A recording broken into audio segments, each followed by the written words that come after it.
Okay, I'd like to welcome you all to the seminar. My name is Jazine Alders, and I'm covering the research coordinator position at MIRA while Audrey Patox is on maternity leave. Thank you for taking the time to join us. We have a few tips for getting the most out of the seminar today. If you haven't already switched your view in Zoom to speaker view, we encourage you to do so. So on your Zoom screen in the top right-hand corner, you should see an icon. If the wording under the icon says gallery view, you can just click on the icon once and this should change it to speaker view. That'll just help you to see the speaker when we're looking at the slides. We ask that everyone mute themselves during the presentations to eliminate any background noise or feedback. I would also like to alert you to the chat icon at the bottom of the Zoom screen. If a question or a comment occurs to you during the presentation portion of the seminar, we ask that you please type the question or comment into the chat box, so no need to wait until the end. When the mood hits you, just write the question in the box, and we will review these during the question and answer portion of the seminar. Please note that this meeting is being recorded.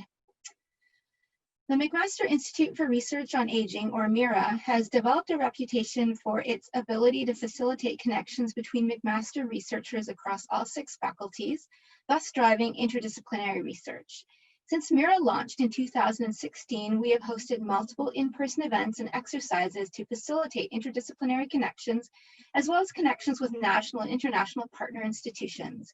Continuing in this tradition, we have the pleasure of hosting guest speaker Dr. Carol Holland from Lancaster University in the United Kingdom and discussant Dr. Marla Beauchamp, a MIRA member and faculty at McMaster University.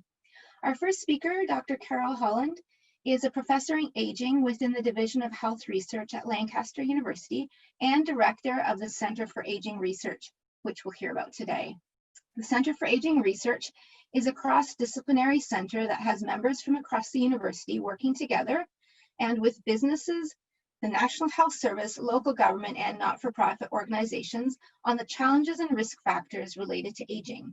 Dr. Holland's research interests include frailty and frailty screening plus intervention, interactions between frailty and perceived age friendliness of an environment, impact of environment on depression and isolation for people with mobility impairments, cognitive assessment and training, driver self-regulation and cessation, health and well-being outcome evaluations, risk factors for cognitive decline, health behavior change, healthy lifestyles with a view to prevention of frailty and cognitive decline, and age-friendly environments assessment. Following Dr. Holland's remarks, we will hear from discussant Dr. Marla Beauchamp, an assistant professor in the School of Rehabilitation Science at McMaster and an associate member in the Department of Medicine. Her research involves developing evidence-based strategies to improve mobility among older adults and focuses on advancing assessment of mobility problems among older adults and personalized rehabilitative interventions to optimize late life mobility. I will now turn the time over to our first speaker, Dr. Carol Holland.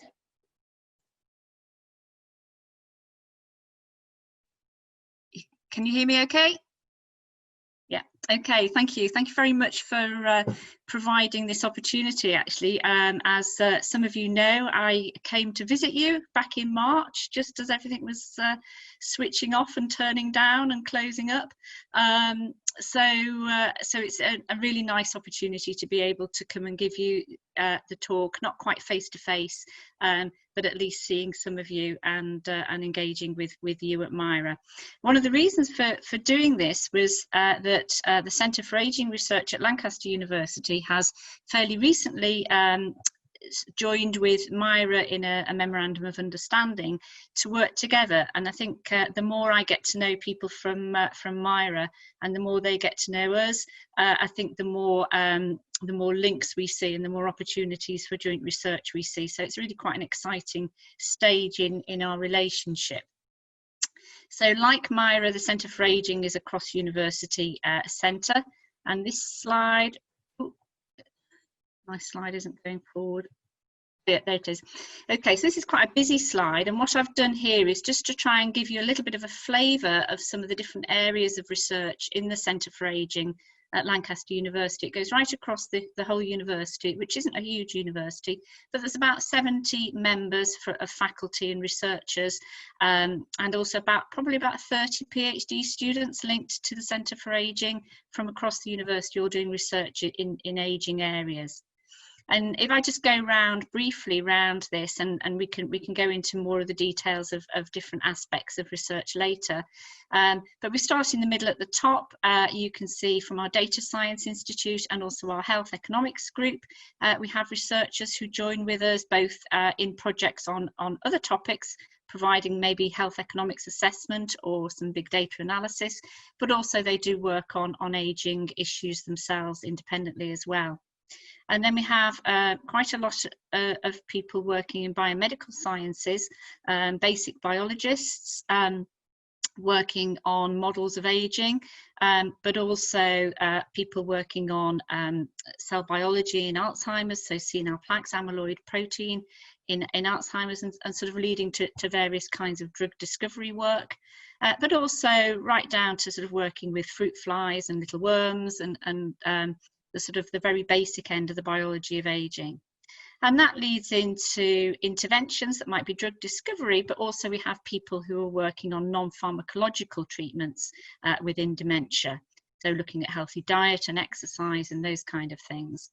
Leading on, as you can see in the bottom right there, interventions to support active and healthy aging, from things like physical activity. We have a very strong sports and exercise department who link very closely with us, through to addressing dementia through the arts, or going round looking at different models of housing and environments, environmental pollution and carbon monoxide in the home, through to whole dementia-friendly communities and aging in place, and understanding the support needs of people might have to age in place.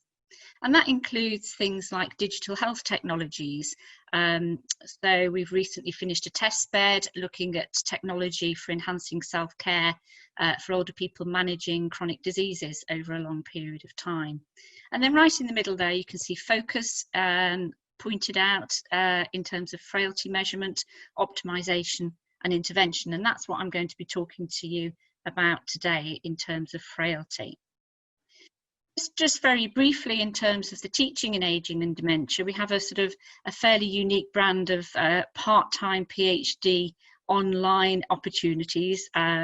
Switching to online was no big deal for us in terms of teaching, because our teaching is already online, and it's aimed at people who are already working in these areas to be able to do some training with us and then do their PhD research projects within their place of work.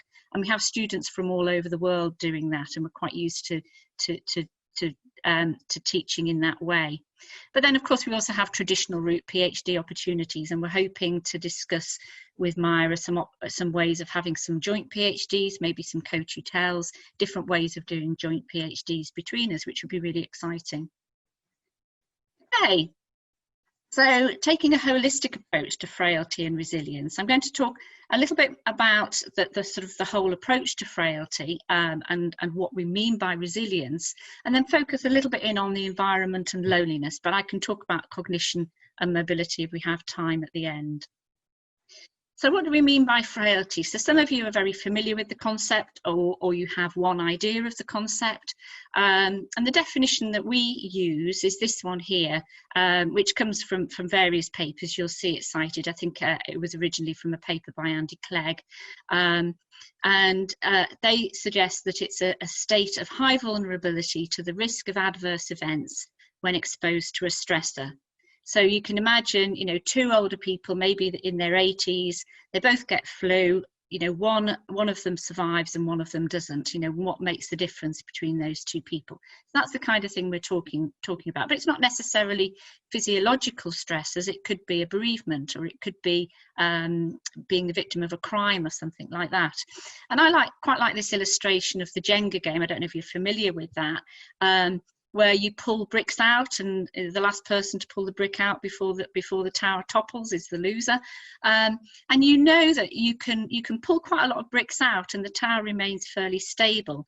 But then it gets to a point where it's so fragile, if you like, or frail, that even just a puff of wind could blow the whole thing over, and some kiddie usually knocks the table at that point and the whole thing goes down. So frailty can be seen as an absence of resilience, if you like, an absence of stability and the ability to withstand the next nasty thing that comes along. And it can lead to a poor quality of life, to comorbidities, disability, dependency, all these nasties that we can see on the left-hand side, and eventually to mortality. So one of the ways we approach frailty is using a deficit accumulation model, which was, I suppose, first initiated by Rockwood et al. And a lot of you may be familiar with those studies. But the idea is that a frailty index is calculated fairly simply by measuring a whole load of deficits that are related to frailty and aging. And the frailty index is the number of deficits out of the total number of deficits that you've measured. So, for example, if you measured 50 health deficit measures, a person with 10 things wrong with them has a frailty index of 10 over 50, which is 0.2. And it can be used to categorize individuals in the way that's described there on the left, different ranges, categorized not frail, pre-frail, and frail. But actually more importantly when you're really interested in frailty from an intervention point of view, is it can be used as a continuous variable. So if you had somebody who was really quite frail, had a frailty index of 0.35, say, and you managed to improve their frailty profile by 0.05, they would still be in the frail category. So using just categories wouldn't actually tell you anything about whether your intervention had an impact or not. So being able to use a continuous variable can be very useful, especially when you're looking at small but positive and positively and possibly influential impacts of your intervention with perhaps really quite frail people. And the use of the frailty profiles or frailty index scores can be used to predict all those nasties that we outlined on the previous slide. So frailty assessments are usually validated in terms of how well they predict some of these outcomes, particularly mortality and long-term care admission. And you can see from this figure here, it's kind of led in some areas to a conceptualization of frailty as a one-way street or a marker for the proximity of the end of life. And these figures are across the bottom are from the clinical frailty score, which is based on the Canadian study on health and aging, which again, I know most of you will be familiar with, but just the pictures kind of give you the impression that it's a one-way street. Actually, it's now quite well established that interventions for frailty can be successful, and they lead to a reduction in frailty, which leads to a reduction in the vulnerability to those adverse outcomes. And the components of the interventions that are most well known are usually based on physical strength, building physical strength or physical activity. We did, as part of the FOCUS project, which was a European funded project, we did a systematic review looking at interventions for frailty. And although, we confirmed, the idea that physical strength interventions were generally the more successful ones, what we also found was that when they're combined with nutrition and with cognition intervention and maybe other support, so social support interventions or support from a nurse who would visit the person in the home, then they tended to be more successful, suggesting it's not just about physical strength. And this leads to the conception that frailty is more than just a physiological issue. So psychological components, things like cognitive function, mental health, so depression and anxiety, and also perceived well-being have been shown to add to the predictability of the frailty tool. If you add those into an index, it adds to how well they can predict some of those outcomes, but also social factors, things like lack of social contact or lack of support or loneliness can also be seen as part of frailty as well. And then of course also environmental factors such as accessibility. So if you're appraising somebody as to how much care they might need more care if they're living on the third floor in a third floor flat with no lift than if they're living in a ground floor flat with no steps or stairs. So that is part of their vulnerability and their potential need for care. So it's recognizing that frailty is not purely an individual and not purely a biological internal syndrome. There seems to be more to it than that.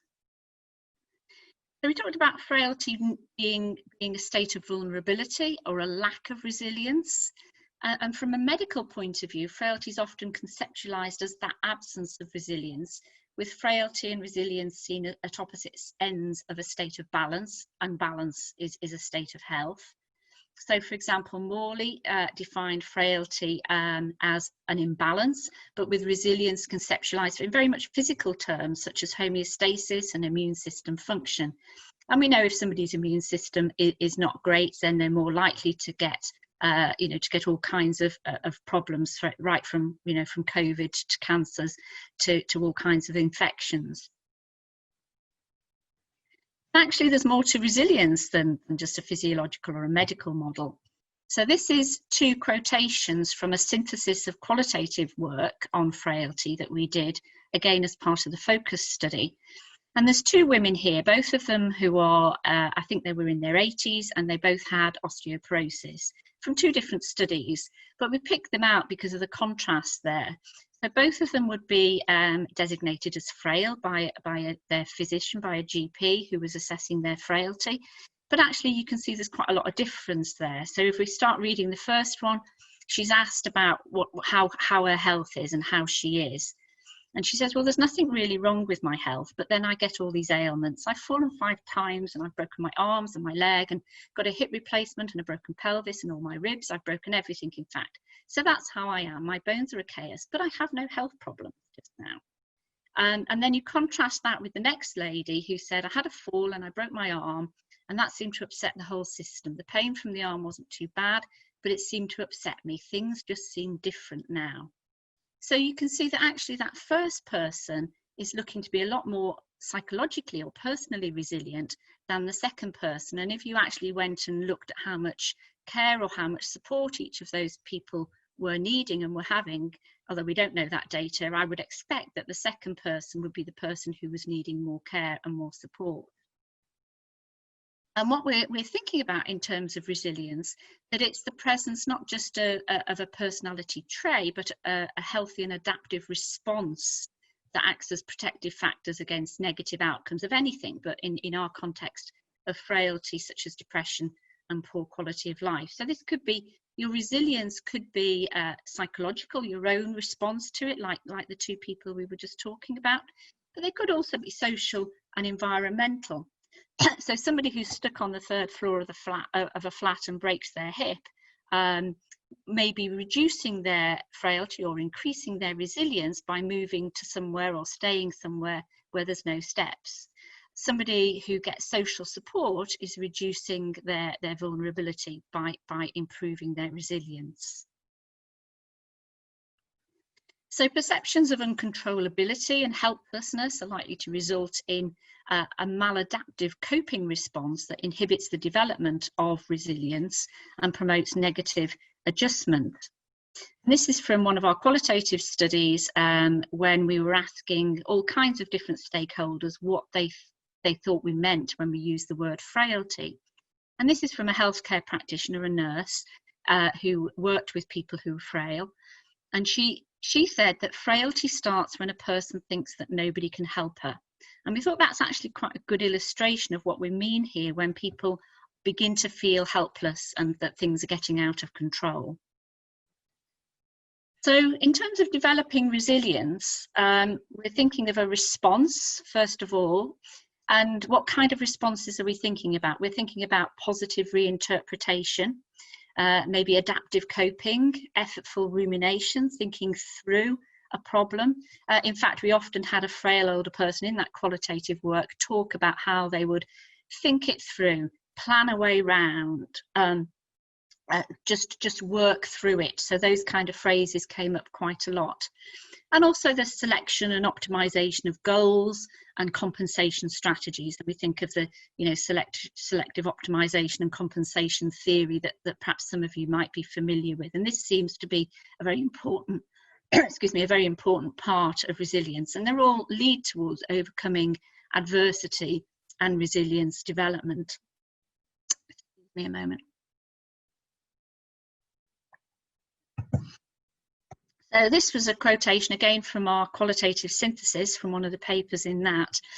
And this This lady was, again, she was over 80, she was quite frail, she was blind, and she had some mobility impairments. So she obviously did need some support. But if you read what she's saying, what she's done is she's found a way round to improve her quality of life.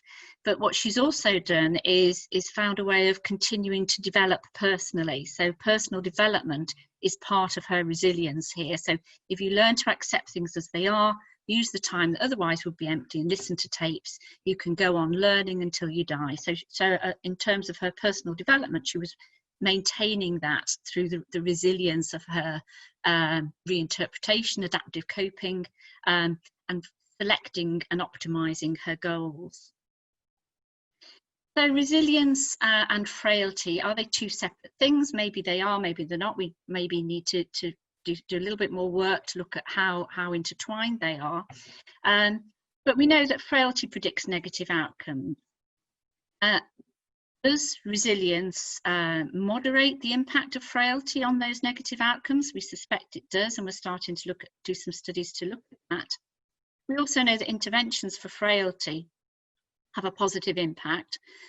Do interventions for resilience also have a further positive impact? And if we're intervening for frailty, should we also be adding some support for developing resilience at the same time? Would that help? So how would we go about doing that? So 3 different ways that we've thought about as we've thought about what factors compose resilience. So promoting factors associated with positive adaptive coping, so social problem solving skills perhaps. Minimizing risk, so prevention and rehabilitation and support, so perhaps reducing the risk of frailty increasing by improving physical resilience, perhaps through rehabilitation, and also minimizing the impact of frailty by improving the resilience of the person's full life world, their social relationships, their community. And then what we're asking is, if the capacity to overcome adversity in an individual is greater, does that increase the likelihood of developing resilience in the context of frailty, but also importantly in the context of that next stressor that might come along? So resilience can exist in the context of frailty. If we think of our two women who've broken bones, it's not necessarily the other end of the balance that's health. Interventions for frailty could include interventions to develop resilience where possible, and social and environmental frailty as well as resilience can affect the outcomes such as need for care and the quality of life. And so all this kind of comes together to suggest that a multidimensional model of frailty is needed in terms of assessment for predicting needs and for designing interventions and support. So I won't go through all this information here, but what we're thinking is that we need models of frailty that include psychological frailty, social frailty, and environmental frailty. So environmental frailty doesn't just mean the physical environment, so it could mean lack of a walkable environment or presence of steps, but it also could mean opportunities for socialising and a well-structured, resilient community.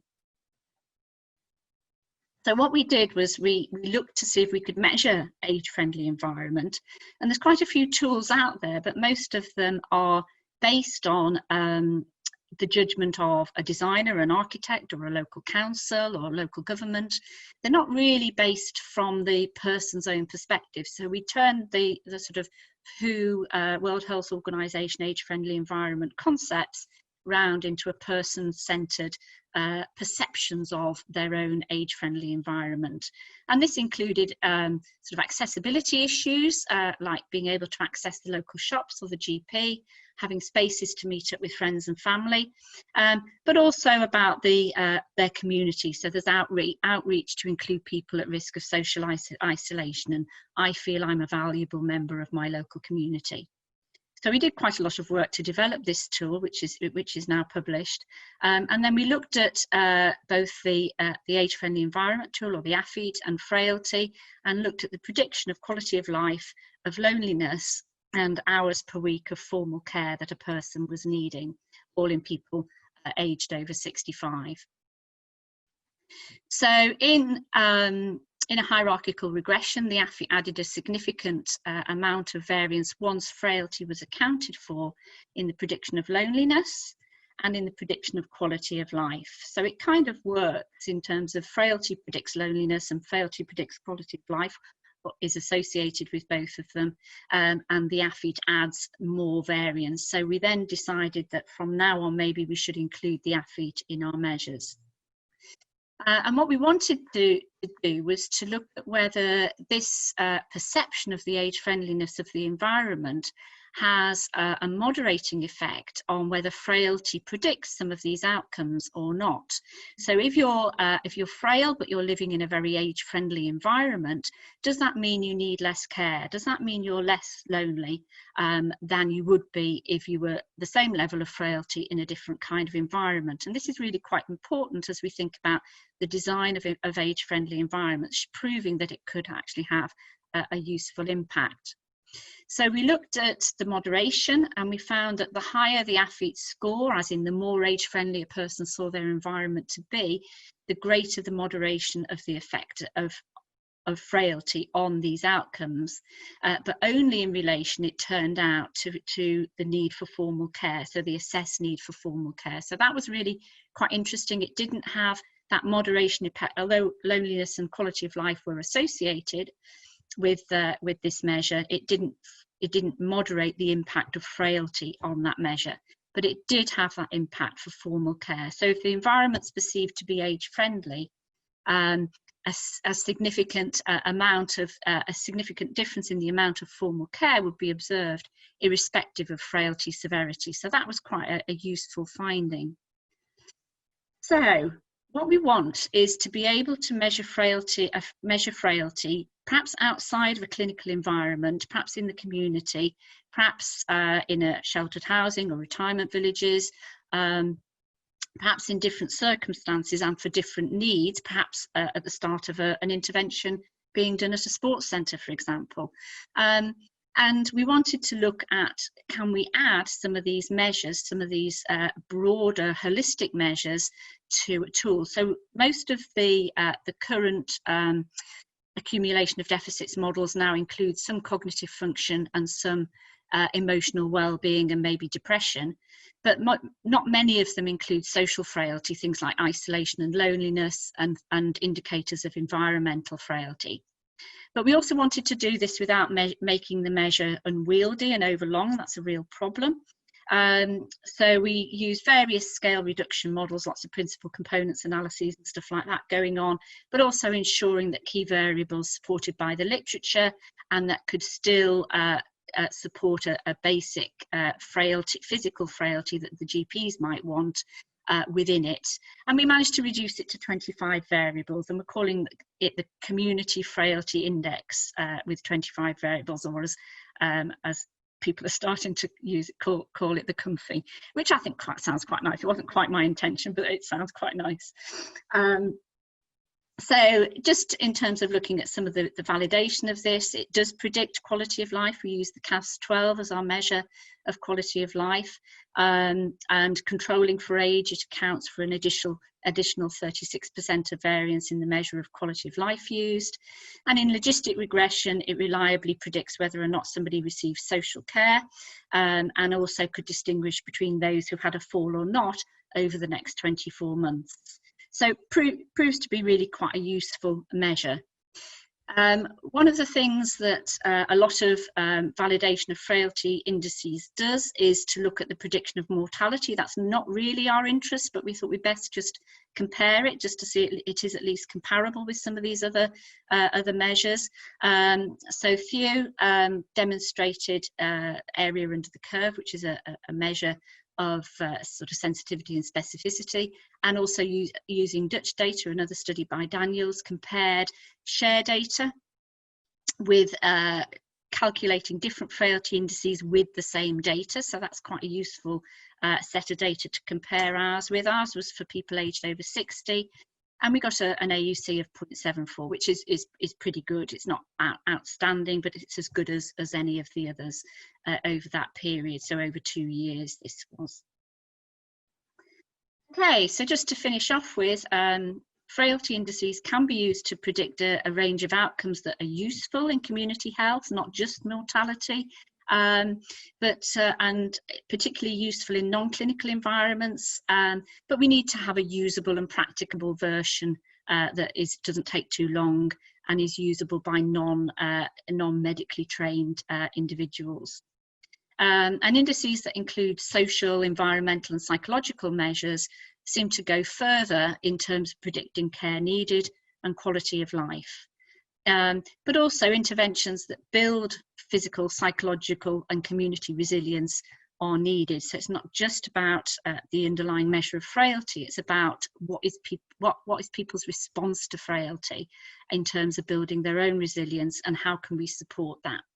Okay, so I'll stop there and just say some thank yous, particularly to Ian and Holly, who both worked at Aston and Lancaster. I've been at Lancaster 3 years and they both at various points followed me, even just for brief periods. And then also the focus team. So a lot of the work that, the earlier work that I mentioned, the reviews in particular, was from the focus team. And if you spot carefully that MIRA, I don't know if she's able to join us today, but she went from Milan and she's now at McMaster, so that's nice, and another link that we've got here. Thank you very much.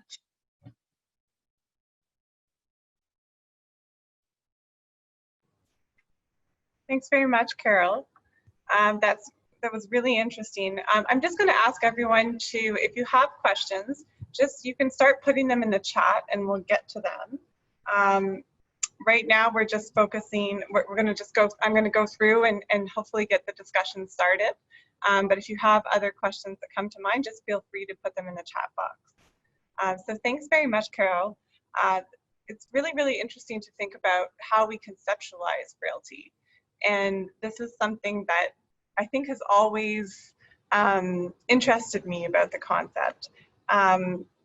Your slide, the one-way street slide, I thought was interesting. When we look at the clinical frailty scale, it seems to me that a measure like that is really a measure of mobility, because when you look at the depictions underneath, it certainly sounds like we are really looking at how mobility and physical function changes. And I've just wondered if you could comment on where you see the concepts of mobility and frailty. Do you see there is overlap? Where are they distinct? And a lot of papers that have talked about frailty and used measures to look at frailty have often just simply used a measure of physical function. And so I just sort of wonder where the difference is, and I was hoping you could talk a little bit more about that. Yeah, no, I think that's a really good point. One of the reasons why I kind of just really emphasize the accumulation of deficits model of frailty was really because I don't think frailty is just physical function or mobility, as you can probably tell.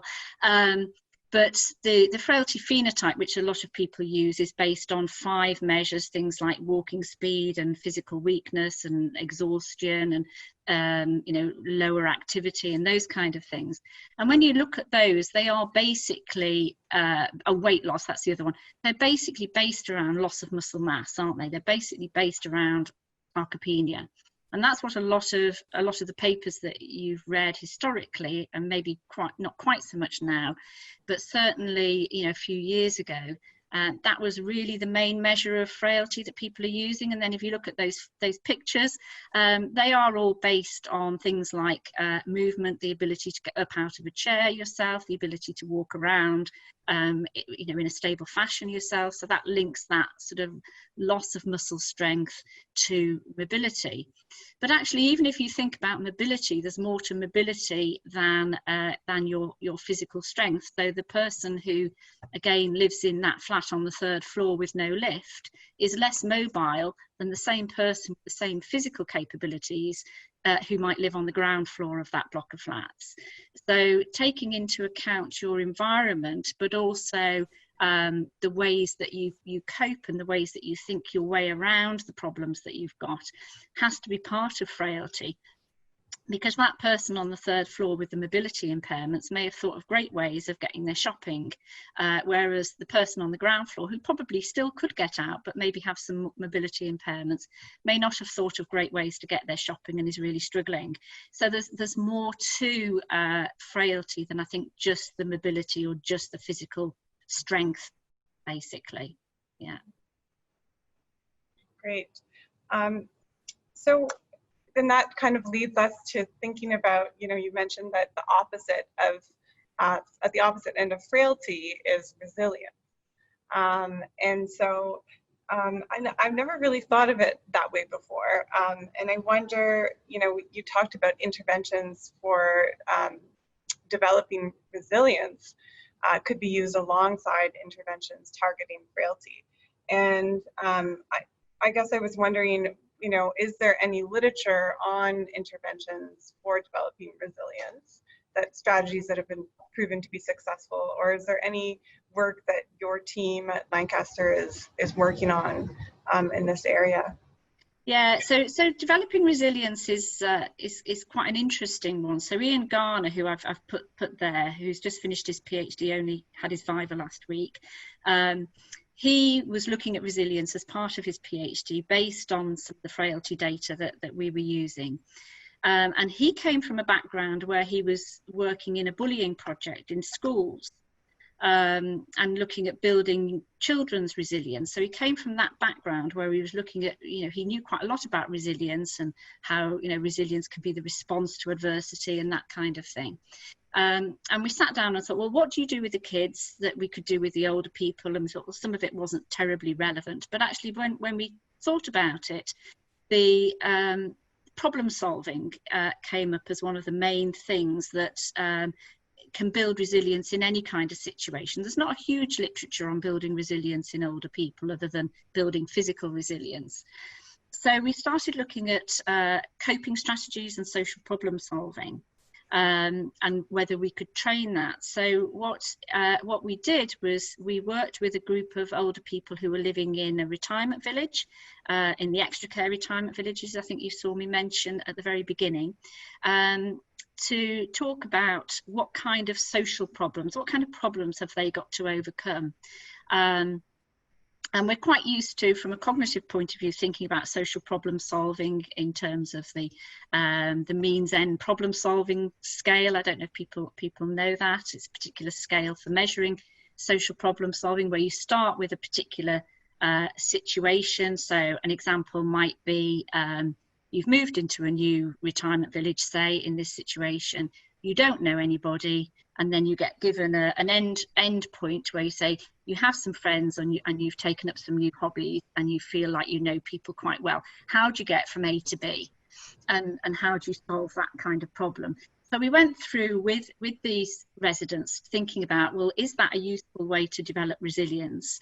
And they all really liked this idea, and they came up, they wrote some of the problems. So, you know, we'd come up with some, but obviously they came up with some others.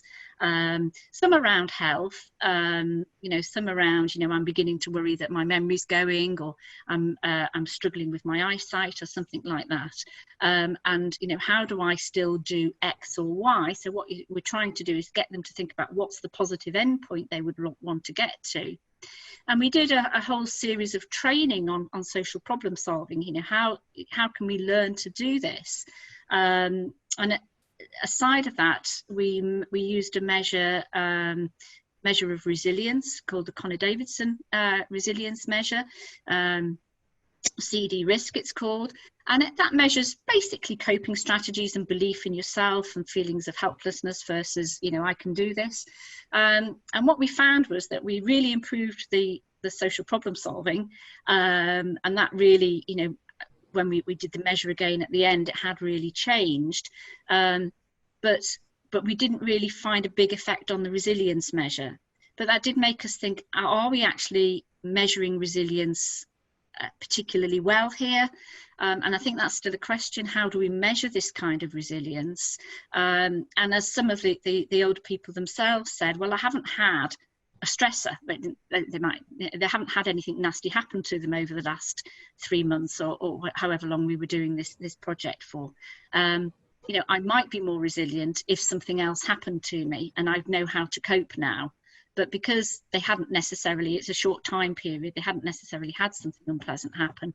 They hadn't, you know, hadn't kind of had the opportunity to exercise it. So I think there's a lot more we can do and a lot more we can look at, both the ways of measuring, but also, you know, what happens, you know, over the longer term when that person does have a fall or something, or has a bereavement. You know, does it mean that they have new coping strategies and new problem solving strategies that will make them more resilient in the next situation? That's a great point. And usually, certainly with complex interventions, right, we often need a lot more time to see an effect. Yeah, definitely. So, you know, I couldn't agree more with your conclusion about we need to think about what are some practical ways that we could measure frailty in clinical practice. And I think, you know, especially with the accumulation of deficits model, some of the models have, you know, 90+ variables in them. So they're not really that feasible in that kind of setting. So I was interested in terms of what you see. So, I mean, you talked a little bit about the, I'm going to say it wrong, the comfy scale. The comfy, yeah. The comfy scale, your comfy scale. How long does that take to administer? And if you were, you know, do you see that kind of index replacing traditional measures of frailty, or do you see it being used in addition to?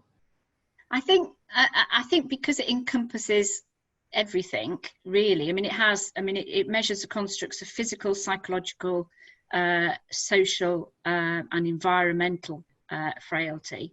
So it includes the different aspects, and within psychological it includes mental health and also cognition.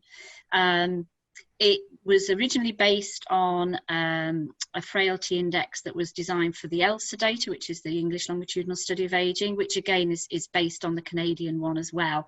That had 70 variables.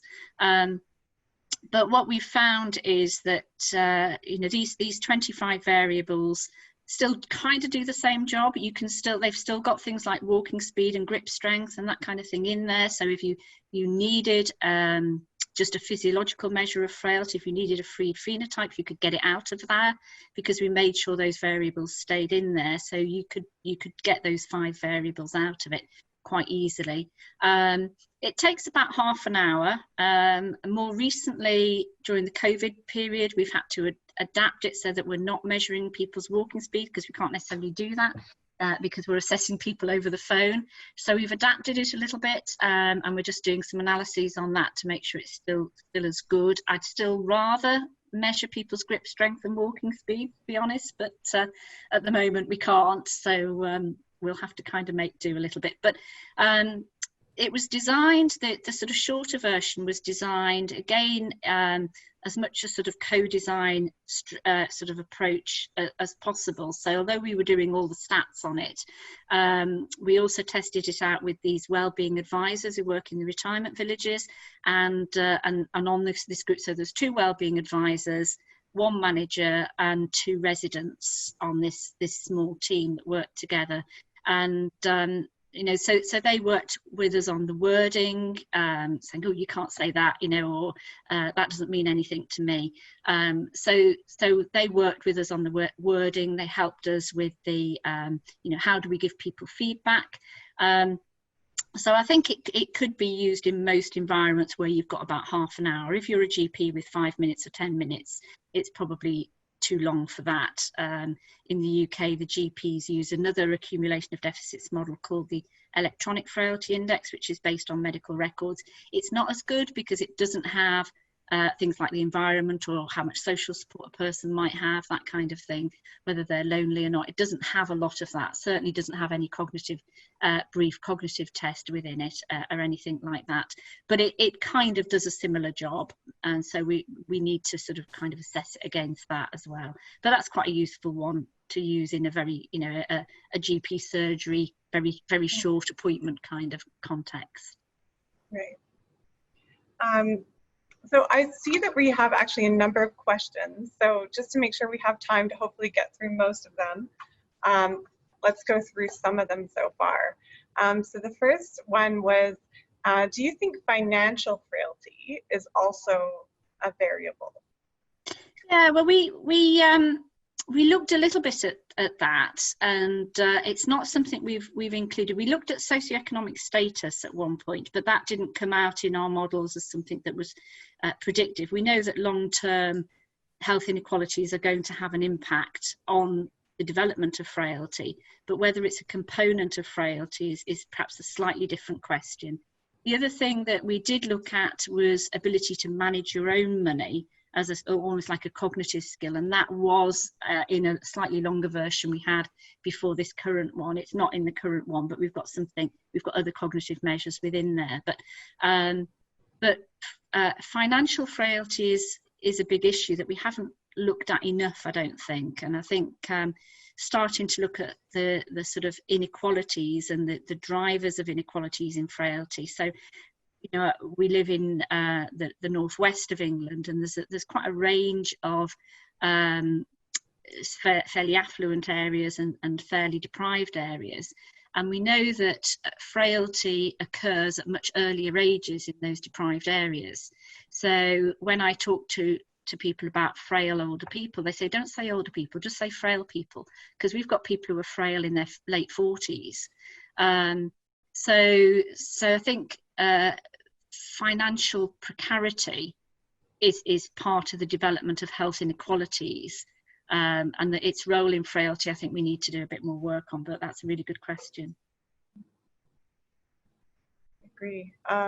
So do you think, the next question is, do you think by fragmenting resilience that the whole is lost in the parts? Yeah, I think that's a really good question, because it's very difficult to think, well, how can we train it? How can we measure it without fragmenting it? And that's kind of a problem of, I suppose, scientific inquiry, is that you kind of have to fragment it to see which bits work before you put it all back together again. But my whole approach is that we need to consider the whole of a person's whole life world, if you like. So resilience isn't just about your own social problem solving. It includes your relationships, it includes your housing, it includes your community. So so that person is particularly that's a particularly perceptive point, that intervening with resilience we're only absolutely nibbling on it at the moment in terms of how can we improve resilience. And I suppose it's come out a lot in terms of the resilience of communities in COVID. And I don't know what it's like in Canada, but communities have really come into their own in terms of suddenly people know their neighbours, because their neighbours are ringing them up and saying, can you get your groceries? Are you okay for your prescription? Can I get something for you? And suddenly we're realising that actually our communities are a bit more resilient than perhaps we thought they were.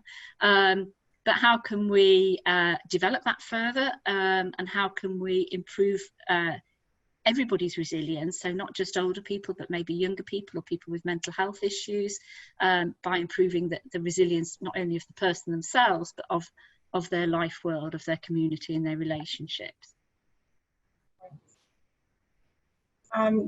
So next question is, has anyone considered examining the variable of an individual's faith, spirituality, belief system on the impact of resilience and frailty? Yeah, I mean, there's quite a lot of studies on resilience and spirituality. So sort of attendance at places of worship is often a measure in some of the tools. We haven't used it particularly, but I think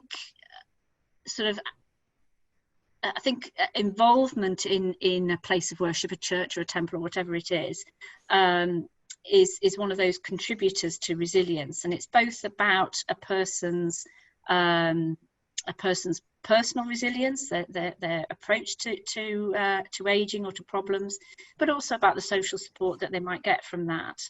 So I think again, there's always more variables that we could add in, but we don't want too many because we've got to measure them. But I think that is a useful variable. That there are quite a few studies looking at the contribution of spirituality and also belongingness. So the next question is about, okay, so this one is from Parminder, I think. Frailty is more of equivalent to status, whereas resilience is more being in a particular state. How do you equate state with status? Oh, that's a hard I named one. him personally in case you had any, in case we needed him to expand. So say that again, because I haven't got it in front of me. So Parminder, do you want to comment directly? He says frailty is a state or a status. His frailty is more. Parminder here. Hi, Parminder. Because this is what the debate and the controversy is in this area, is whether frailty is the same thing as resilience. So frailty is more like a health status. It sort of has a particular feature, whereas resilience is more of a state. You're in and out. That's why it is always equated to homeostasis. So you are affected, whether it is social, psychological, physiological, you're trying to get back to some sort of normality, and you're in that state. So my question is, you could lose resilience, but you regain it a bit, and you still might not be frail. So these are the two very different concepts in their operationalization, their underlying theoretical framework, and how you intervene on these two types of indicators. Yeah. So I kind of agree there, really, because resilience, we can think of resilience as your ability to respond or your response, and that might be reduced, but it doesn't necessarily mean you're frail. So the idea of resilience and frailty being either ends of a state of balance, I don't really hold with, because I think they are separate things. We looked at putting resilience into the measure of frailty, and it just doesn't work. It is a separate issue. But because resilience can have an impact on the effect of frailty on these outcomes, then we think intervening and developing resilience may be something that kind of shores up the system for the next time maybe a person becomes more frail because they've got a new chronic disease or because they have a fall or something like that. Does that kind of answer the question? Yeah, I don't think there's a right answer, but this is the debate in this literature, because resilience has been a very troubling concept for a long time. We really don't know what it really means, but we talk about it a lot. How do you really measure? How do you operationalize? How do you intervene on it? And the same thing with frailty. And based on even some of the questions, frailty has become a bit of a kitchen sink approach. Let's throw everything in it, and hopefully it will define something related to the older person. Originally, when concept of frailty was developed, it wasn't developed to measure a status or health of the individual. It was to actually disentangle, look at the heterogeneity of the older people. Some are very functional, some are less functional. All older people are not the same, but now we are sort of seeing social issues are being thrown in, psychological, physical, spiritual. And when you're looking at these things from a research point of view, if I want to look at frailty and mental health, I have to take out all the mental health variables out of the frailty index to be able to look at the relationship of frailty with mental health. It sort of starts to defeat the purpose. I struggle with this. I use frailty. I think it has some value, but I struggle. What do you do with it at the end of the day when you are constantly trying to? I can see frailty much easier as a process of aging, as accelerated aging, but as a predictor to outcomes, it becomes really complicated. Yeah, I mean, I think you can think of some people think of frailty as like a summary of a person's health. I think I'd probably lean more to thinking about it as a sort of a predictor of vulnerability. As I said at the beginning, in terms of, you know, whatever is likely to come next, is that person going to cope with it, both, you know, either physiologically, psychologically, in terms of whether they're going to, as a result of that next unpleasant thing, going to end up needing care or have to go into a care home or something like that. So in terms of an indicator of potential vulnerability, I think it works quite well. But I do get what you mean. If you want to look at, you know, predicting cognition, you've got to make sure you've taken the cognition out of there before you use it to predict cognition. The same with mental health. You know, we had falls in originally, and of course we wanted to use it to predict the likelihood of falls, so we obviously took falls out. But I think the concept is very flexible, and it has proved very, very useful in terms of looking at I think things like predicting quality of life and predicting need for care. And I think that's almost more useful, well, it is more useful in my mind, than being able to predict whether somebody's going to die or not. I agree, that's exactly where it is very helpful in relation to quality of life, on care, managing care, designing care, or looking at from a clinical setting point of view, whether you want to understand the vulnerability of the population, whether you want to put somebody on a cancer treatment or not, and things like that. So that it is being used in trying to understand the underlying mechanisms, where I find it becomes quite problematic. Yeah. Yeah, but I think the other use of frailty, when we think about what we're going to use these measures for, is to evaluate interventions, or to evaluate changes a person might have made, so changes they might have made to their health behaviour, for example.